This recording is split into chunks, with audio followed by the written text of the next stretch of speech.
तोंड पे सारख्या कविता करत असतात. एखादीचं कसं डोकं दुखतं किंवा फिरतं त्यातलंच ते. तुम्ही त्यांची म्हैस कविता वाचली का? वाचली नसेल तर तुम्ही वाचला. 4-5 संपादकांनी मी परत पाठवले. सुटले बिचारे, पण आमची नाही सुटका. आम्हाला इथे वर्गात ऐकावीच लागते. तुम्ही 2-3 ओळी ऐकाच.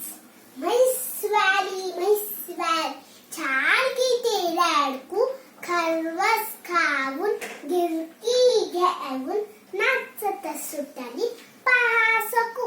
हे खरवस गीत ऐकून मीच नर्वस झालो.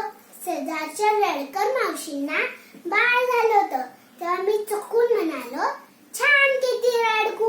कवितेचे मनावर असे परिणाम होतात. माझ्या मम्मीच्या मनावर राष्ट्रभाषेचे भीषण परिणाम झाले. काल एका मैत्रिणींना फोनवर लोणच्याची कृती सांगत होती. ऐसा करो चंचला, कधी बारीक बारीक कापो, वेळीवर हाँ, बाद में तैयार मीट मसाले में बूढ़ा के ऊपर से तेल रोटनी का ना लाल गड़क अच्छा होता है ना. मेरे पति तो सारखे बोलते और दो. आता बोला खरं तर मम्मीचे पती कुछ और दो. हे लाल भडक लोणचं नको. मी तर नुसता खार खातो.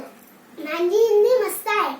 आजीचा खोकला बरा झाला की मी लगेच म्हणालो, नानी तुम अच्छी खासी हो गई.